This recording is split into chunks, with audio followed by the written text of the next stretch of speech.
Olá, internautas da TV 247, eu sou Daiane Santos, estamos começando aqui mais um programa Eleições 2022, programa que aborda aqui os diversos aspectos deste processo eleitoral tão importante para o nosso país. Nós estamos caminhando na reta final, uma semana importante, decisiva para o país, e neste programa de hoje a gente vai trazer aqui um dos elementos que são fundamentais dentro deste processo eleitoral, né, que é a discussão econômica dos rumos da soberania, da democracia do nosso país. Fiz questão de abordar aqui a Petrobras, alvo aí desde o golpe de 2016, da sanha, né, de diversos setores. Após a descoberta do pré-sal, essa empresa ganhou um destaque ainda maior por tudo aquilo que ela já representava para o país, a maior empresa brasileira, né?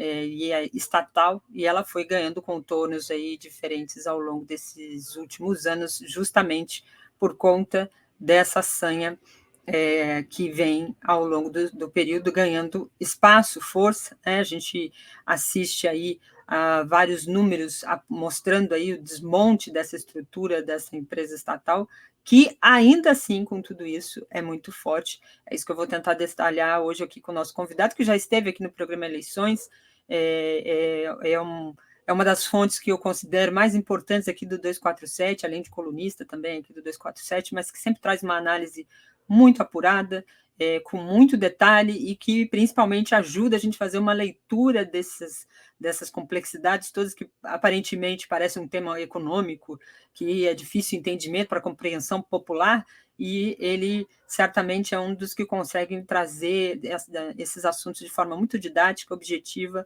e principalmente apontando qual é ali o eixo, né, o que é fundamental. Vou embarcar aqui na nossa conversa o Eduardo Costa Pinto, professor do Instituto de Economia da UFRJ e pesquisador do INEP-FUP. Obrigada, Eduardo, professor Eduardo, muito obrigada aqui pela sua participação, tudo bem? Obrigado, Daiane, pelo convite. Bom dia, boa tarde, boa noite, a depender da hora que vocês estiverem assistindo aqui. E eu agradeço o convite de estar aqui discutindo a Petrobras, que tem sido uma temática da campanha e continuará ainda como um elemento importante da campanha e também, né, do próximo governo, como um elemento fundamental do debate, da discussão da soberania nacional, do desenvolvimento, da geração de emprego e renda e da questão da segurança energética. Verdade. Então, vou saudando a todos que estão chegando, já vou pedindo para você dar o seu like aqui na nossa transmissão, assinar o Brasil 247 se você puder, né? A nossa meta aqui é chegar ao dia 2 com 1 milhão de inscritos, então, se você puder, de graça, é só acionar aqui o sininho aqui embaixo, se inscrever no canal, isso não paga nada, compartilhar e curtir também não paga nada, reforça aqui a nossa comunicação, mas se você puder também ser um assinante solidário, brasil247.com/apoio, ou pelo pix@brasil247.com.br. Esse é a chave Pix aqui do nosso canal. Professor Eduardo, queria começar falando justamente sobre esse papel da Petrobras, né? Eu destaquei aqui que a gente fala muito da Lava Jato, destaca muito o golpe de 2016, e o centro de toda essa movimentação política que resultou na eleição de Jair Bolsonaro tem como foco principal a questão econômica e a Petrobras. O alvo era a Petrobras, além do alvo político, que foi o ex-presidente Lula, os partidos de esquerda, o PT, etc., mas do ponto de vista econômico, a Petrobras foi o alvo. Nos governos progressistas, a Petrobras ganhou um papel ainda maior do que ela tinha ao longo dos anos, e a descoberta do pré-sal trouxe para a Petrobras um olhar do mundo, da cobiça, do mundo de outra forma. É isso mesmo? Você concorda? O que você apontaria dentro desse cenário inicial para a gente começar a conversa aqui? Vamos começar assim. Aqui é importante entender a questão pré-sal, Petrobras, golpe 16, fator externo. Como é que eu vou juntar esses elementos que eu acho importante aqui? Eu concordo muito do que você falou, que acho que um ponto, Daiane, que tem que ser chamado a atenção é a descoberta do pré-sal. A descoberta do pré-sal até agora, é a maior fronteira petrolífera descoberta dos últimos tempos, né? E que gera uma enorme renda petrolífera. Hoje, os custos de extração do pré-sal é o segundo mais baixo do mundo, só perde para a Arábia Saudita. E se a gente volta num tempo lá em 2013, tá? A Dilma estava sendo espionada pela NSA junto com a Petrobras, né? A questão toda que se colocava naquele momento passava por segurança energética e mais, para quem não se lembra. Em 2013, as empresas norte-americanas petrolíferas boicotaram o primeiro leilão de Libra, que foi o primeiro leilão do pré-sal em 2013. E boicotaram porque acharam que o conteúdo nacional estava muito elevado. Esse conteúdo nacional muito elevado ia reduzir os ganhos dessas empresas. Então, isso vai afetar fortemente e vai tensionar. E aí alguém poderia estar dizendo assim, Eduardo, mas os Estados Unidos passou a ser exportador de petróleo com petróleo de fracking, ou seja, mas a questão toda é que ali em 2010, 11, 12, 13, a questão que na estratégia de defesa norte-americana, inclusive, a questão do pré-sal passa a ter um papel fundamental. Fundamental. Né? E não por acaso, se você observar as matérias, inclusive do próprio Fantástico no site, se basta googar aí 2013, as matérias feitas pelo Glenn, né, mostram uma espionagem à questão energética, à questão do petróleo como elemento fundamental. E por quê? Para quem não sabe, a renda petrolífera ainda continua sendo uma importante fonte de acumulação de capital. Hoje, a maior empresa do mundo é uma empresa petrolífera, que é a Saudi Aramco. Mas também não só. É preciso controlar reservas de petróleo. É segurança energética. Né? Basta ver o que a gente está vendo agora na guerra da Ucrânia e seus efeitos na questão energética. Então, tem um movimento externo, e esse movimento externo vai vir por via da Lava Jato, sem dúvida nenhuma. Né? A forma de relação entre Departamento de Justiça norte-americana, Lava Jato, FBI, inclusive FBI ainda vem com relações com o pessoal da Lava Jato, ali até antes da queda da Dilma. Né? A Vaza Jato mostrou isso, que inclusive os procuradores dizendo que não iam dizer os nomes do pessoal do FBI que estava nessas reuniões, porque o pessoal do FBI não queria passar para o governo brasileiro. Está documentado. Né? Então, sim, Daiane, tem dois elementos importantes. Um é a questão do petróleo e outro também é o fornecimento de máquinas e equipamentos da indústria do petróleo. Por exemplo, uma das principais empresas desse fornecimento é Halliburton. Né? E você teve redução com a política de conteúdo nacional desse fornecimento de empresas estrangeiras. É um espaço importante de acumulação de capital e a questão estratégica. Então, sim, o golpe tem essa dimensão, mas é importante, mas não é só a noção externa. É o pré-sal, mas tem outros elementos que somam a isso, mas evidentemente, e não por acaso, quais foram as primeiras medidas do Temer em 2016 e 2017? Mudança regulatória do setor de petróleo e gás, que significou o quê? A Petrobras deixou de ser operadora única, a redução do conteúdo nacional, inclusive o próprio The Guardian noticiou à época que o chanceler britânico veio ao Brasil para defender o lobby da BP, das empresas, da empresa da Inglaterra que explora no Brasil. Isso está tudo documentado. Né? Então, evidentemente, e não é por acaso, a gente vai discutir isso mais para frente, Daiane, em certa medida, o golpe deu certo para os interesses externos e também para os interesses externos. Não por acaso a Petrobras distribuiu nesse 1 ano e meio, metade do primeiro semestre de 2022 e o ano de 2021, 237 bilhões de dividendos para acionistas estrangeiros e para acionistas nacionais. Perfeito. O que o pré-sal representa para o país hoje? Ou o que poderia ter representado se não fosse essas ações todas que o senhor apontou aqui agora no início, professor? Vamos lá. O próprio Lula, à época que foi o presidente no período da descoberta do pré-sal, ele vai chamar de um bilhete premiado. Tá? Quando esse bilhete... Porque, na verdade, observem bem, esse aumento do preço do petróleo que hoje está gerando efeito no aumento do preço da gasolina e do diesel, ele aumentou sobremaneira a renda gerada no Brasil. Tanto a renda da Petrobras, quanto a renda das empresas petroleiras que aqui operam. Isso é completamente novo na realidade brasileira. É o contrário. Era para a gente agora estar comemorando porque o preço do petróleo subiu, porque a gente passou a ser exportador de petróleo. Mas isso não está se refletindo para o conjunto da sociedade, porque a gente está pagando gasolina, diesel, gás de cozinha mais caro, né? E você vai dizer, mas essa renda está indo para quem? Aqui que é o ponto fundamental. Pensar a economia política da renda petrolífera nesse momento, né? E ela está sendo apropriada por um conjunto restrito da sociedade, uma parte estrangeira, porque 40% das ações da Petrobras são de capitais estrangeiros, né?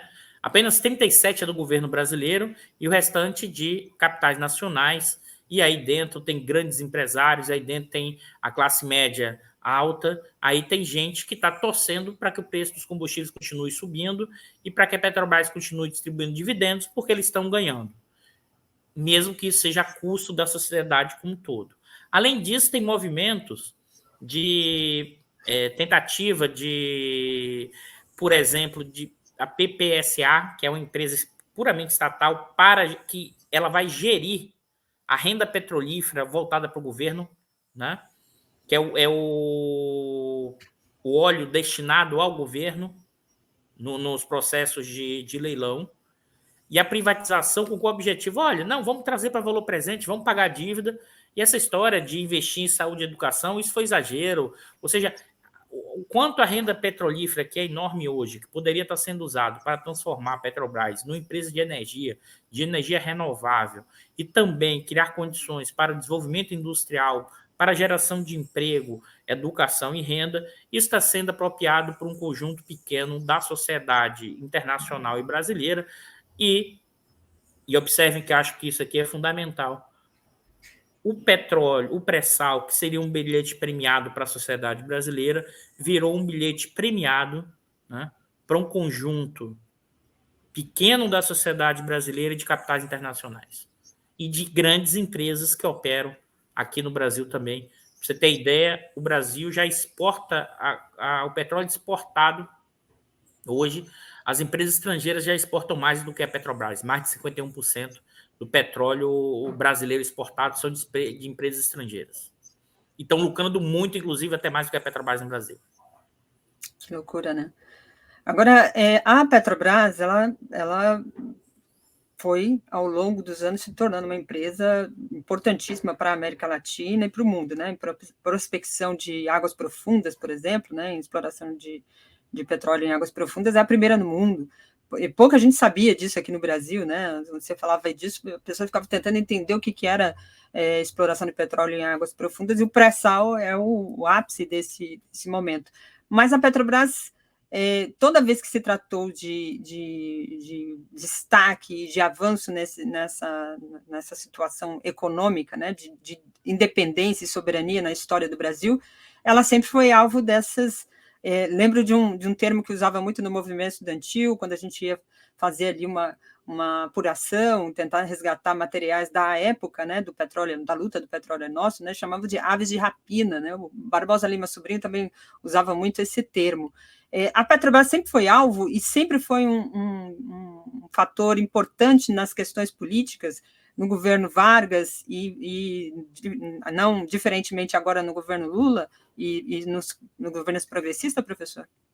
É interessante, se você olhar a história da Petrobras, você vai ter exatamente o grande dilema da formação da Petrobras estatal, é o grande dilema do desenvolvimento econômico e social no Brasil. E quais são as grandes questões que se colocam? Que está lá durante o período Vargas, no final do governo Vargas, que é o seguinte: temos ou não autonomia e capacidade de construir, autonomia em termos financeiros, em termos tecnológicos, né? Em termos de mão de obra, de construir um projeto autônomo. Observe que esse é o debate dos anos 30, dos anos 40, dos anos 50 e é o debate atual. O debate lá atrás da Petrobras é, primeiro, temos ou não petróleo, mas é mais do que isso. Não teríamos capacidade nem financeira nem tecnológica nacional para desenvolver. Esse é o debate que está lá nos anos em 47, entre parte da burguesia brasileira, se era capaz de fazer um projeto autônomo nacional ou não. Né? Acho que isso é muito importante. E essa discussão, não por acaso, ela demorou muito tempo para você conseguir avançar em uma Petrobras estatal. Aqui você tinha pressão externa, né, das grandes petroleiras, na época Sete Irmãs, mas você também tinha, a partir de representação de interesses internos, né, que não era o mais adequado. Se você olhar os editoriais dos jornalões à época, né, dizendo que a Petrobras era um caso de desperdício. Observe que é a mesma coisa hoje. Se você pegar o editorial do Jornal Globo da semana passada falando sobre o investimento do refino da Petrobras, é a mesma discussão anterior dos anos 40 e 50, que é o seguinte: não temos capacidade para isso. É um complexo de vira-lata rodriguiano impressionante. Isso é a característica dessas camadas sociais médias desses setores dominantes brasileiros. Né? Se sentem exilados em sua própria terra.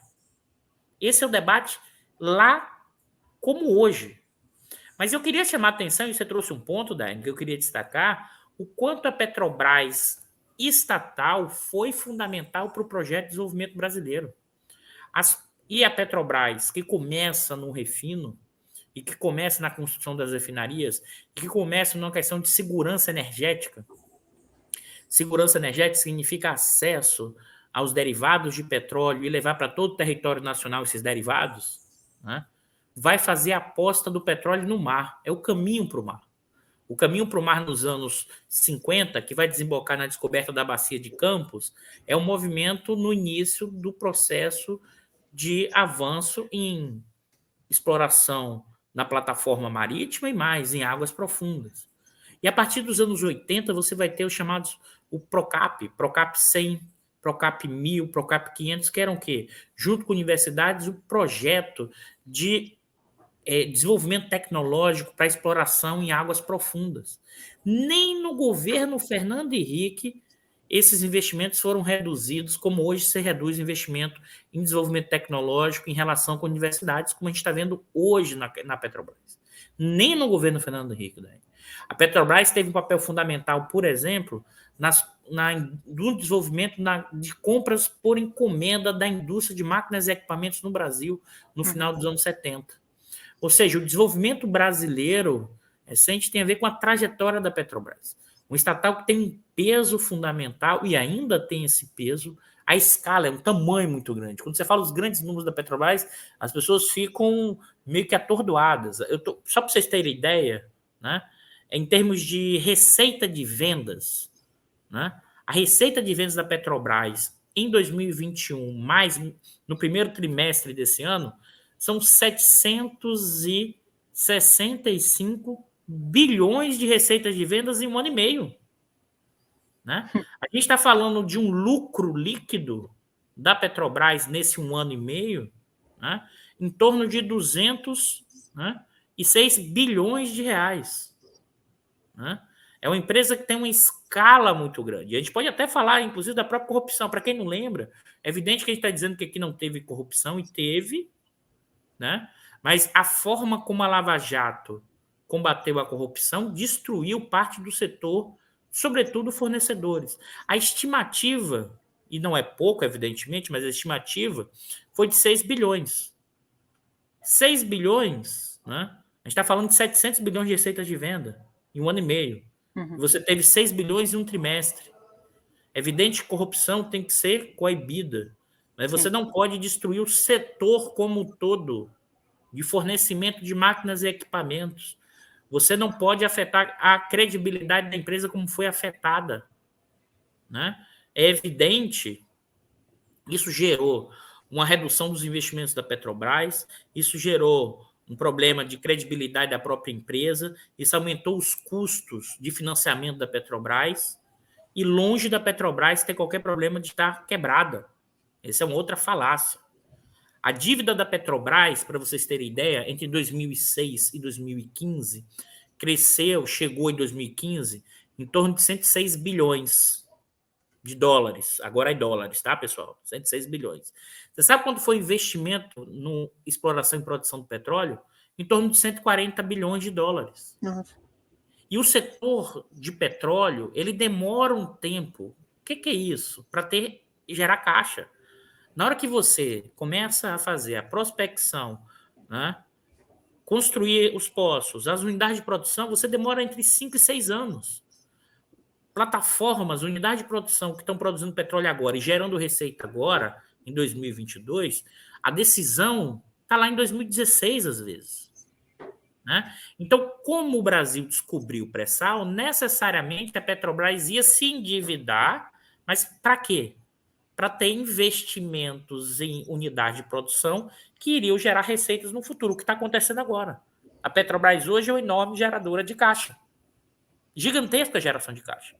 Para vocês terem ideia, que acho que esse é um indicador até mais importante, o fluxo de caixa operacional da empresa, ou seja, as receitas menos despesas que entraram no caixa, né, nesse 1 ano e meio foi de 327 bilhões de reais. Tem uma mina de ouro aqui. E é por isso que isso passou a ser o centro da discussão eleitoral, porque se você mexe na política de preço, se você, em vez de distribuir dividendos e aumentar o investimento, isso vai reduzir essa distribuição de dividendos para esses acionistas estrangeiros e parte desses acionistas nacionais. Esse é o embate de economia política que a gente vive hoje, Daiane.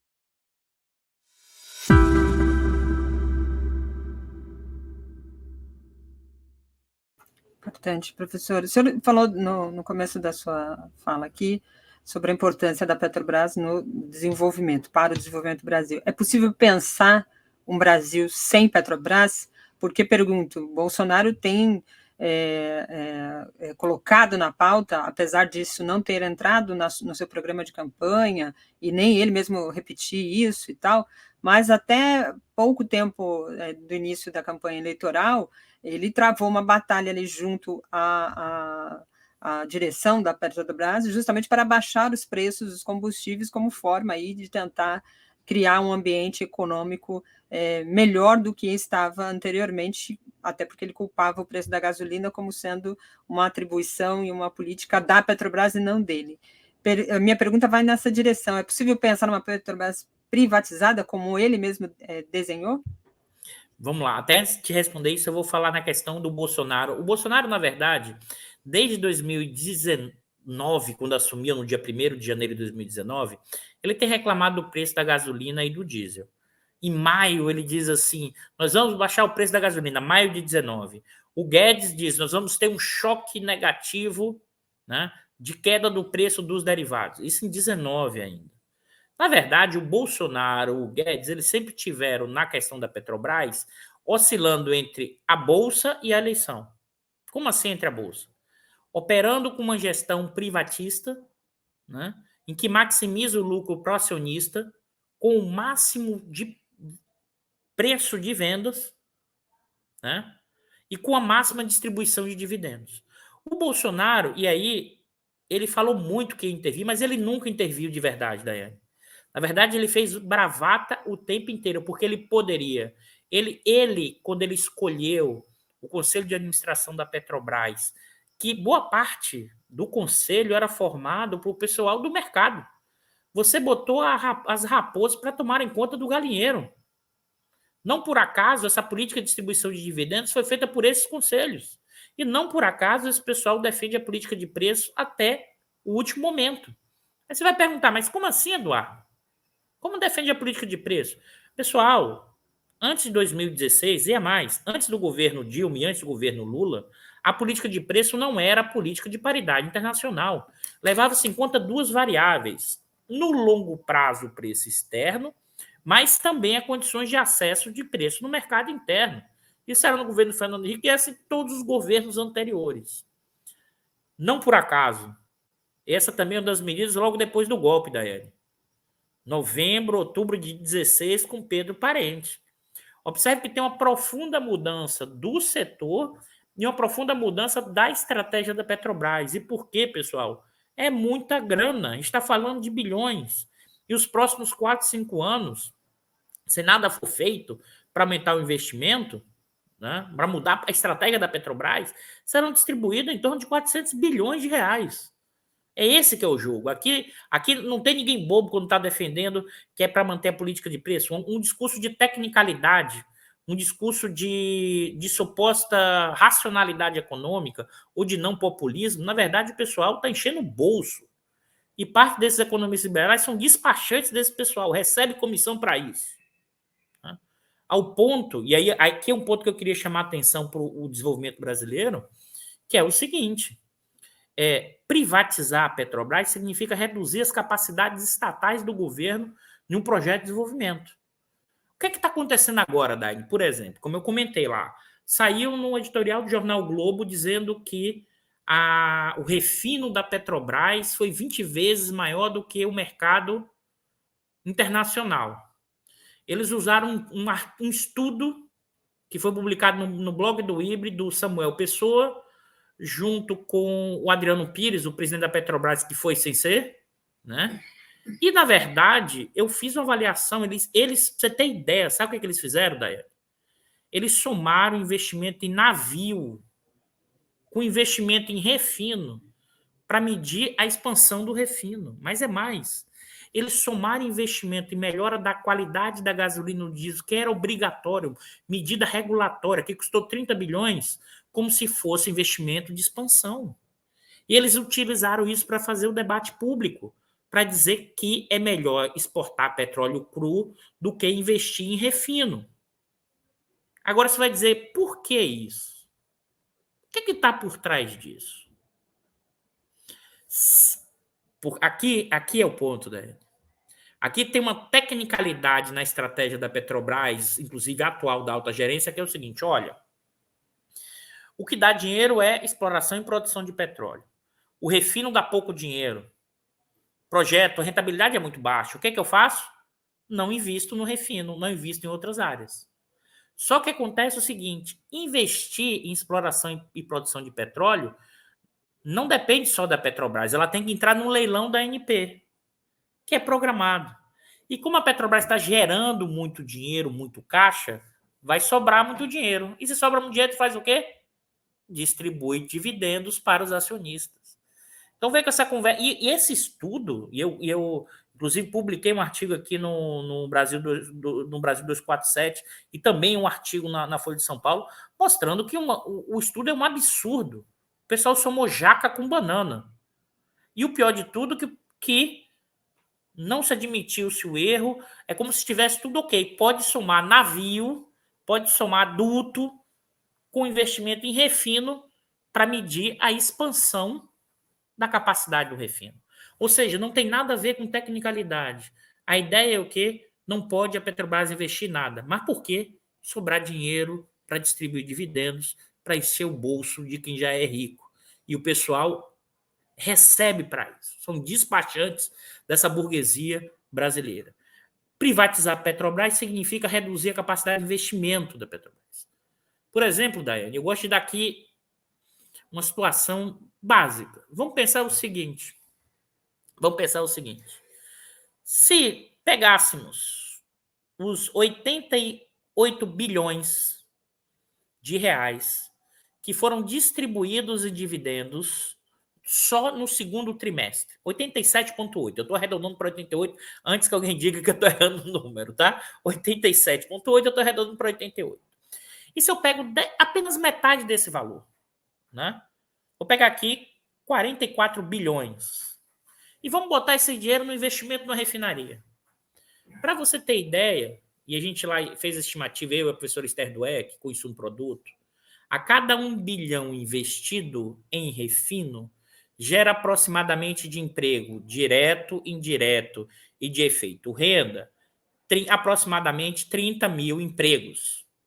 O que significa dizer que 44 bilhões, ou seja, apenas metade do que foi distribuído aos acionistas em um único trimestre da Petrobras, geraria em torno de 1,2 milhão de empregos ao longo da construção dessa refinaria.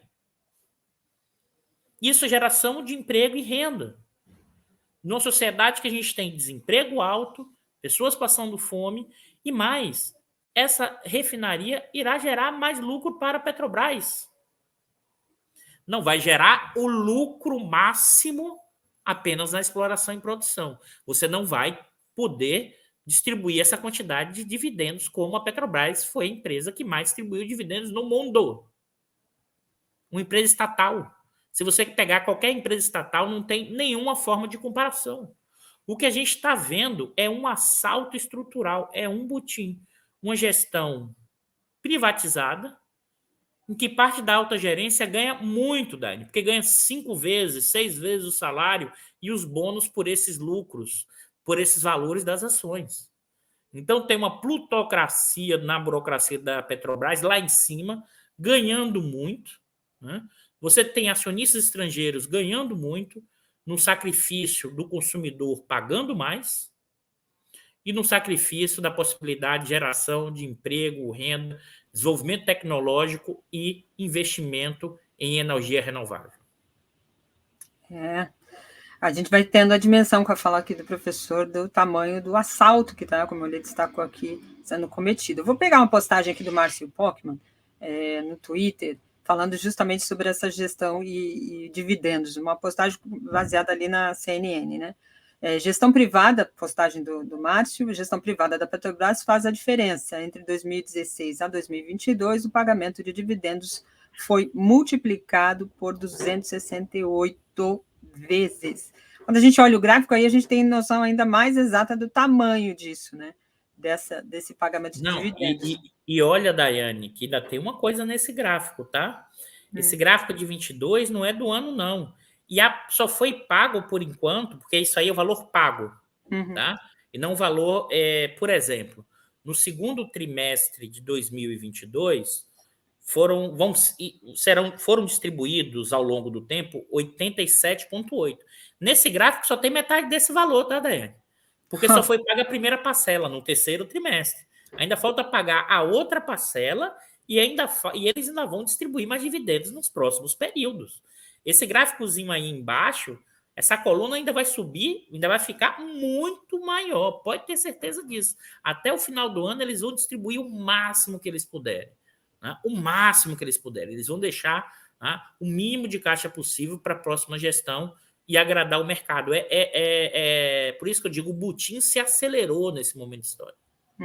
E agora, esse desenho acontecendo, entendeu, Daiane? Pois é, isso aqui é assustador. Esse desenho de pagamento de dividendos, a princípio, para as pessoas que ao longo desses últimos anos, né, se viram em situações em que tiveram que criar o seu próprio negócio, o governo ficou incentivando aquela individualização do trabalho, né? Não, você próprio negocia com o seu patrão, enfim, dá uma falsa noção de que todo mundo é um grande empresário.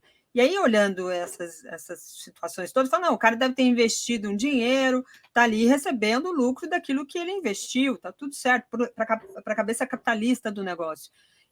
Aí eu pergunto para o senhor, como é que fica isso no restante do mundo? As empresas estatais nos países como os Estados Unidos, Europa, elas também estão caminhando nessa divisão de lucros e dividendos com os seus acionistas? Tem acionistas também ganhando lá na Europa, nos Estados Unidos?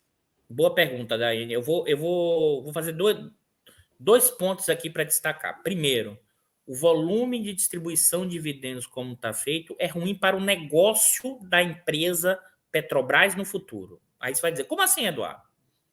Porque, por exemplo, a Petrobras está distribuindo dividendos mais do que está tendo lucro. A Petrobras está investindo muito pouco. No segundo trimestre de 2022, ela investiu 8 bilhões de reais e distribuiu de dividendos 87,8. O que é que significa isso? Na hora que eu aumento a distribuição de dividendos, eu estou deixando de investir hoje. Investimento hoje em tecnologia, em novos empreendimentos, é receita no futuro. Então, o que é que eu estou fazendo? Eu estou antecipando receitas no futuro, no presente, deixando de investir hoje. É como se eu tivesse a seguinte situação que a gente costuma chamar na administração.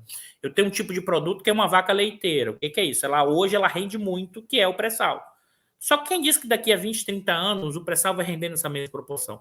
Então eu tenho que começar a investir hoje em um tipo de produto, por exemplo, energia renovável ou outras áreas, que pode me gerar lucro no futuro. Claro que hoje ela me gera um lucro menor, ou pode até nem dar lucro, pode ficar para e passo.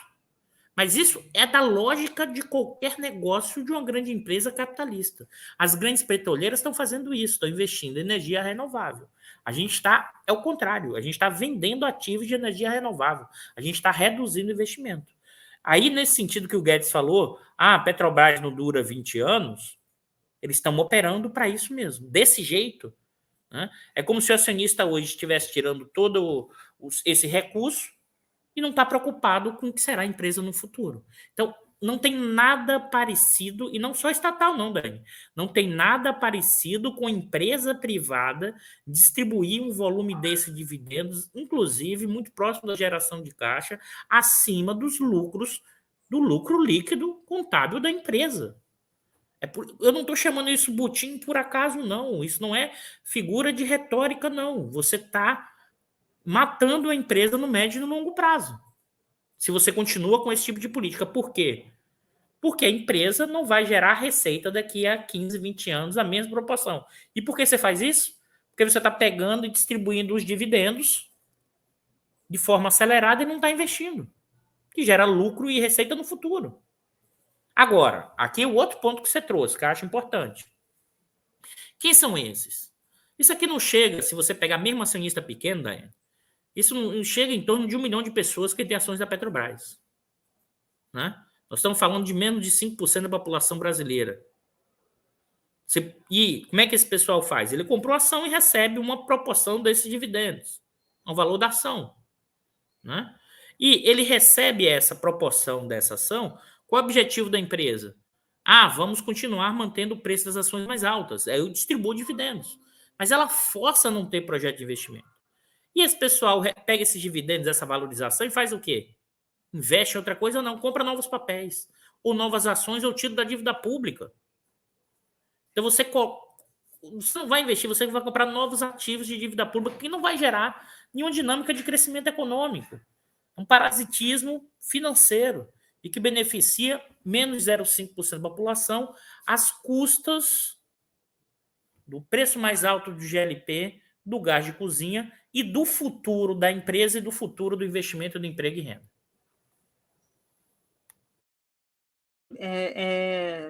Cada vez que o professor vai apontando, a gente vai ficando ainda tomando a dimensão do peso da estatal, né? Agora, na campanha, durante todo esse processo eleitoral, professor, como o senhor também destacou aqui há pouco, se fala da Petrobras sempre para apontar a questão da corrupção. O senhor já disse, não adianta destruir a empresa para justificar que é um combate à corrupção. Como é que o senhor olha essa acusação diante do que já foi revelado de fato em relação à Petrobras? Como o senhor disse, não dá para negar que houve corrupção, e ela existia até algum tempo, não só nos governos progressistas. As investigações também deram conta de que existia isso, tanto no governo Fernando Henrique e, a que tudo indica, ali no governo Sarney já tinha uma estruturação daquilo que se apontou na Lava Jato, né? Tanto é que o ex-diretor da Odebrecht, no depoimento que primeira vez que deu à imprensa, que foi no filme Amigo Secreto, ele fala que os diretores da Odebrecht chegaram lá com caixa 2 falando sobre o Aécio, o pessoal da República de Curitiba soltava no mesmo dia.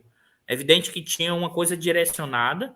É evidente que é mais, Daiane. O setor de petróleo e gás tem um nível significativo de corrupção que opera. É evidente que você tem que coibir essa relação, mas longe de ter afetado, é evidente que você precisa. Aqui acho que é um ponto importante. Qual foi o erro ali em 2012 e 2013? Tem um erro estratégico, me parece, do planejamento. É tentar construir muitas refinarias ao mesmo tempo, no momento que você tinha investimento em Olimpíada, investimento em Copa, e as principais empresas capazes de construir essas refinarias eram as construtoras. Então, elas formaram o conluio, elas demoraram, elas enrolaram, e aí elas exigiram preços mais altos. Então, teve um aumento de preço médio por causa daquele momento. A gente ficou 30 anos sem construir nada. E achar que vai construir 3 refinarias, 4 ao mesmo tempo, entendeu, Daiane? A gente teve um erro de planejamento e acho que isso é um aprendizado importante para a gente pensar o futuro. Importante. Agora, a gente já falou sobre a questão da Petrobras como desenvolvimento. O senhor disse dessa questão da energia renovável. Que perspectiva a gente tem para um eventual governo Lula que as coisas se encaminhem nessa direção? A energia, o país do jeito que está sendo entregue tem vários desafios, dentre os quais esse. O senhor já apontou que é difícil pensar no desenvolvimento do Brasil sem a Petrobras. Qual seria o caminho, então? Vamos lá. Eu acho que aqui, estou falando aqui por mim, Eduardo, Claro. em certa medida também que, se você observar, o que parte do que o Lula também já comentou e até também integrantes da campanha já falaram. Primeiro, que é abrasileirar o preço dos combustíveis no Brasil. O que é isso? É mudar a política de preço, de forma gradual. Mudará de partida, provavelmente, o GLP, preço de GLP, e depois se adequará o preço internacional articulado com uma política de preço que gere segurança energética. O outro elemento que eu acho que é importantíssimo, é uma mudança no planejamento estratégico da Petrobras e voltar ao investimento no refino para geração de emprego e renda. E isso necessariamente passa pela redução dos volumes de dividendos distribuídos na proporção que está sendo feito. Você tem ideia, Daí? Só existe uma obrigatoriedade. A única obrigatoriedade está lá na Lei das SAs de 76, junto também com o Estatuto da Petrobras, que você tem que distribuir no mínimo 25% dos dividendos do lucro ajustado. Essa é a única obrigatoriedade por lei, única. Também não existe o máximo, só existe esse piso, que é esse mínimo. Além disso, alguém vai dizer, Eduardo, mas tem gestão, tem acionistas privados, isso não pode ser feito porque pode gerar uma questão jurídica. E eu falo para vocês, nessa mesma lei das SAs, se você pega o artigo, se não me falha a memória, 238, deixa eu ver se eu acho ele aqui, quer ver? É para ler, né? Lei das SAs, só um minutinho, pessoal. Eu quero ler na íntegra esse artigo. Tá aqui. Pronto, Daiane. Já localizei, eu falo muito dele, eu já localizei aqui, eu vou ler para vocês, tá? Artigo 238 da Lei 6.404, de dezembro de 76, que é a vigente. Artigo 238. A pessoa jurídica que controla a companhia de economia mista tem os deveres e responsabilidades do acionista controlador, artigo 116 e 117, mas poderá orientar as atividades da companhia de modo a atender os interesses públicos que justificou a sua criação. É exatamente isso, Daiane. O que mostra que, mesmo com a lei das estatais, há uma área cinzenta jurídica que mostra que os gestores podem sim seguir o interesse público, né? E não apenas o interesse dos acionistas. Então, observe que existem mais e mais. Existe capacidade, Daiane, de reduzir o preço dos combustíveis, aumentar o investimento e ainda ser bastante rentável para os acionistas privados. A questão é que esses acionistas não querem perder nada. Nada. Eles querem ganhar essa montanha de dinheiro da renda petrolífera, fruto do pré-sal, e que não querem distribuir nada para a sociedade brasileira. Isso tem a ver com a forma internacional, né, desses acionistas estrangeiros, e tem a ver como essas camadas sociais médias de alta renda e a burguesia brasileira opera nas suas relações com a população brasileira. Né? Eu costumo dizer esse caráter escravocrata, autoritário e antirreformista social, que é o seguinte: eles têm um bilhete premiado, mas o bilhete premiado não é para a nação, não. É meu e o resto se exploda. Isso é o caráter dos nossos setores dominantes brasileiros, e eu estou chamando a atenção disso, que isso vai além da questão do bolsonarismo. Isso vai além da questão do ultraconservadorismo da extrema-direita brasileira. Isso está no cerne dessa burguesia brasileira, das camadas sociais médias, e não é por acaso que vai aumentando a renda, né? Qual é a intenção eleitoral? Vota no Bolsonaro. Isso é muito claro, o que a gente está vendo. E alguém pode estar dizendo assim, não, isso tem a ver com irracionalidade nenhuma. Eles estão apenas defendendo os interesses deles. Esse que é o ponto fundamental, sabe, Daiane? Eles estão defendendo os interesses deles. Só que eles vão transvestir isso de tecnicalidade, eles vão dizer que isso é o não populismo, eles vão dizer isso que é racional, mas enchendo o bolso. Aí fica fácil. Empurrando o pessoal para a fome e para a miséria. Acho que esse é um ponto importante para a gente entender, e não é por acaso que a Petrobras está no centro do debate, né, da eleição atual, pela dimensão, o que significou ou não a corrupção, mas é mais pelo investimento e pela geração de caixa futura que essa empresa terá nos próximos anos.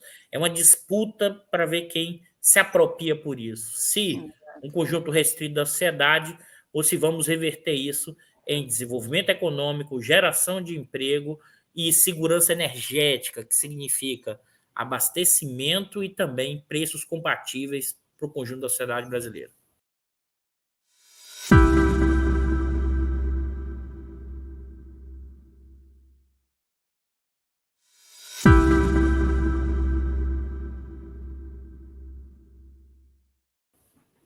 Importante essa questão da segurança energética, né? A gente está assistindo na semana que nós estamos gravando, a decisão lá no Reino Unido, né, da nova primeira-ministra, que continua ali na ala conservadora, e a principal discussão lá é justamente essa questão da segurança energética a partir da situação gerada com a Rússia e Ucrânia, que gerou ali uma dificuldade de fornecimento de energia, e a energia foi lá para os picos, e a grande proposta trazida pela nova primeira-ministra, justamente congelar os preços das tarifas de energia. O que isso representa para a gente, professor? O que a gente pode olhar nesse cenário de insegurança energética? O que a gente pode trazer para cá para o Brasil, além do combustível que a gente normalmente aqui trata, que é o gasolina, diesel e tal? Isso tudo tem um reflexo já inicial em toda a cadeia produtiva do Brasil, né? Não, e observe, Daí, a guerra na Ucrânia explicitou a importância da questão energética. E nós estamos falando em privatizar a Petrobras. Nós estamos falando em entregar os nossos recursos energéticos. Enquanto, por exemplo, na Europa, né, pelo risco de abastecimento, está queimando carvão. Né? E se tiver de olhar entre transição energética e risco de desabastecimento, se olhará a questão do desabastecimento, o papel central que o petróleo e os derivados ainda têm nesse contexto. E ainda terá nos próximos anos. Né? E a discussão aqui é, não, o petróleo vai ter importância, vamos queimar rápido, vamos tirar rápido e vamos vender barato. Né? É impressionante. A gente está falando de um contexto histórico que só reforçou o efeito da importância da questão da segurança energética. E essa questão da segurança energética vai voltar com muita força, porque até antes da guerra da Ucrânia, mas com todas as tensões e debates, a questão era, olha, se eu não tenho uma questão energética, o mercado supre. Essa era a lógica dos anos 90 e mais recentemente. Desculpa, o mercado não vai suprir, o pessoal vai cortar se tiver de cortar. E o preço vai estourar. Né? E é mais, Daiane, como eu falei para você, nesse momento, né, a gente está aumentando a renda petrolífera. É como eu falei, mas se você pensar, o bilhete premiado está dando resultado, mas para quem? Essa que é a questão. Para quem? O Bolsonaro usou esse argumento da guerra na Ucrânia para justificar também a crise econômica, né, o desastre econômico do seu governo. E aí ele disse que foi na Rússia negociar a questão lá também dos fertilizantes. Queria que o senhor falasse também sobre isso, porque a Petrobras teve, pelo menos, um papel importante nesse processo, e isso foi sendo desmontado ao longo dos anos, né?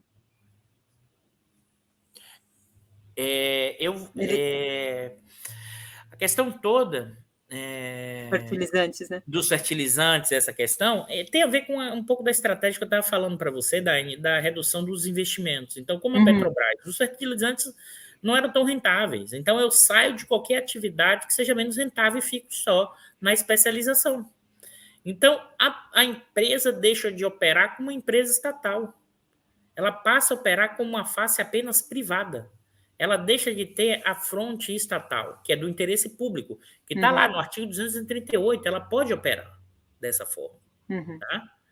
Ela pode operar dessa No forma. momento de crise, teve que recorrer a um outro país, sendo que tinha essa estrutura Sendo toda que tinha, funcionando. você fechou as plantas, com risco energético, com risco de abastecimento. Observe mais por quê? Porque, na verdade, você transformou hoje a Petrobras e privatizou por dentro. A gestão hoje, ela opera como se fosse uma empresa privada.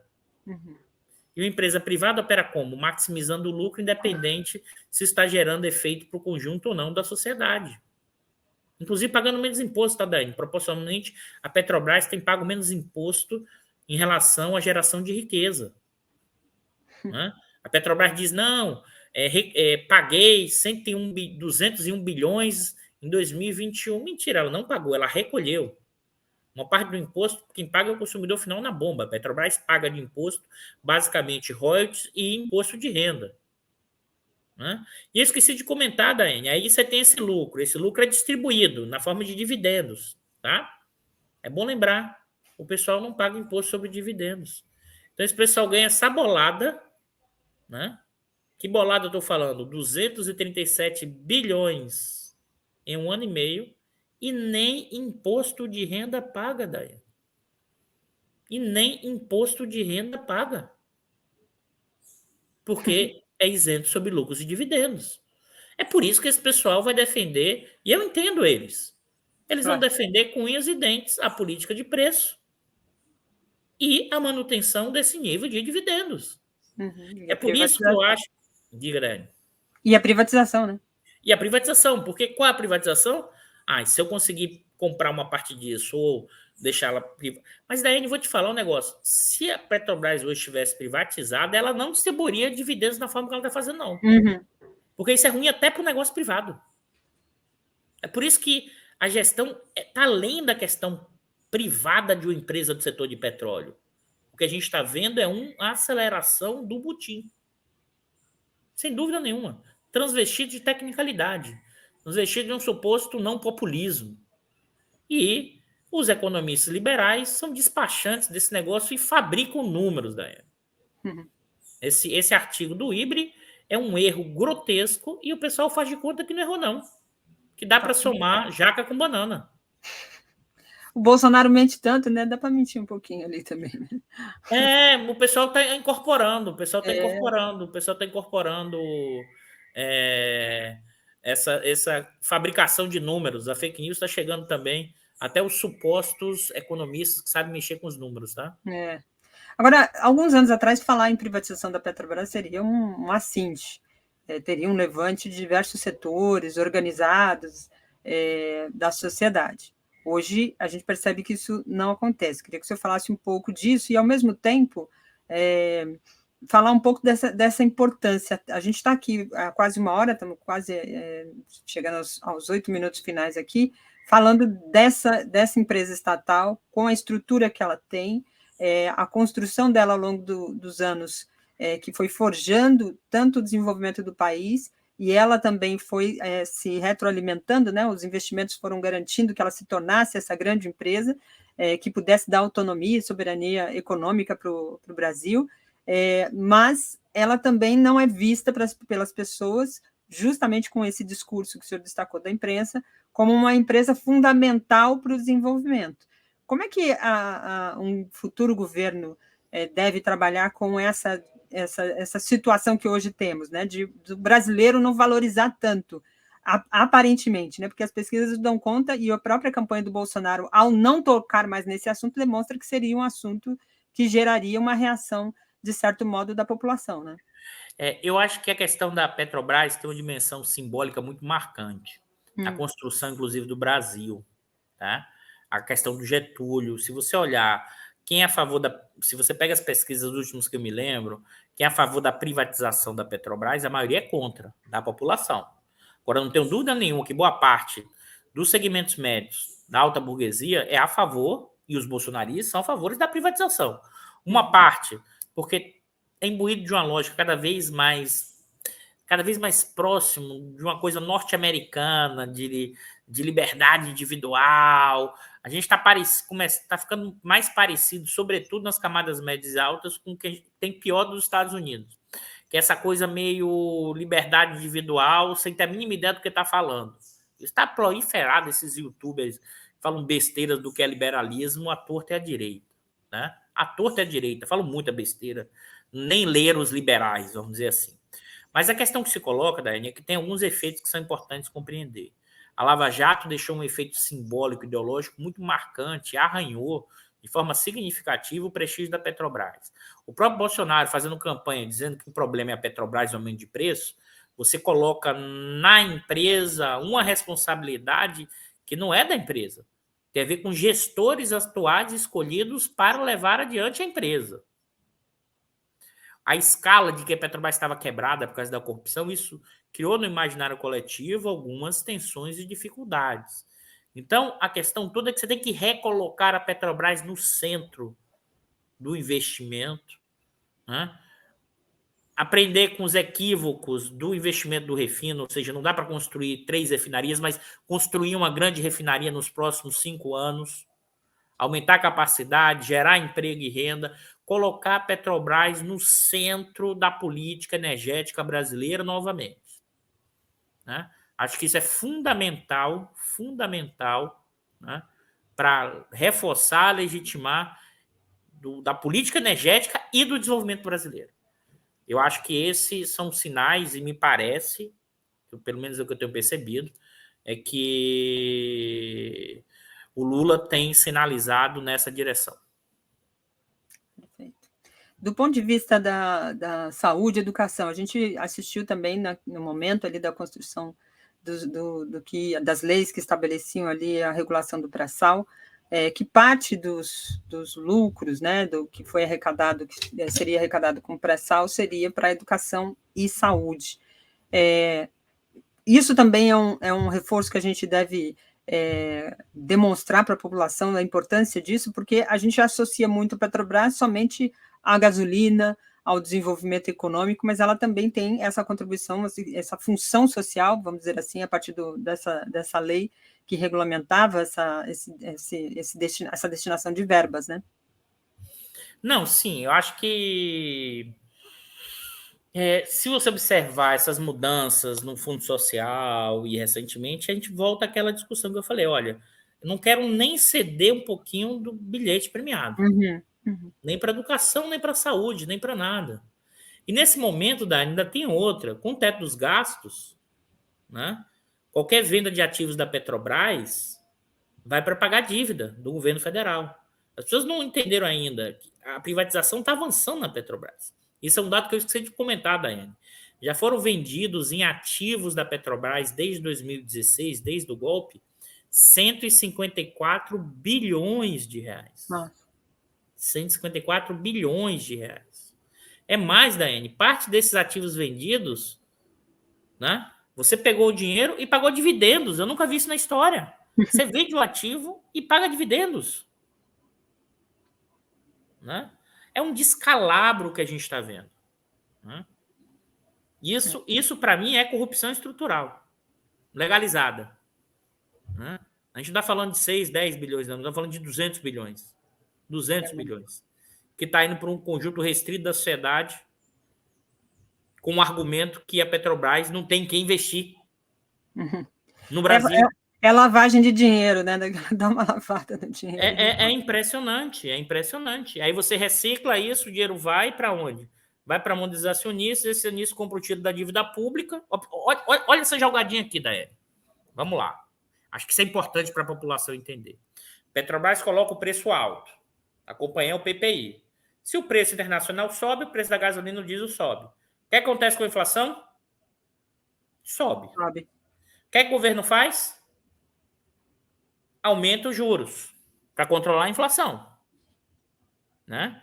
O que significa aumentar os juros? Significa que quem tiver títulos da dívida vai receber um volume maior do dinheiro do governo federal. Na outra ponta, a Petrobras, que aumentou o preço dos combustíveis, pega parte desse dinheiro do lucro desse aumento e faz o quê? Distribui lucros e dividendos. Lucros de dividendos, quem recebeu não paga imposto. Esse pessoal pega o que com esse dinheiro? Vai lá e compra títulos da dívida pública. Ou seja, de um lado paga o governo federal com mais juros e o governo controlador ainda distribui esse dividendo para esse conjunto que volta a alimentar a ciranda financeira e só vai aumentando a concentração de renda e aumentando a diferença social. Nisso é impressionante o que a gente está vendo. É a aceleração do butim. Essa é a conta. Muito bom, sempre muito bom. Falei que ia ser um bom programa, e é sempre bom ouvir aqui o professor Eduardo Costa Pinto. Professor, o senhor tem um canal também, o senhor faz aqui também lives, né? Não sei como é que está o Diário da Crise lá. Isso. É o canal do Instituto de Economia da FRJ, com vários programas, e eu faço toda sexta-feira, às 19 horas, o Diário da Crise.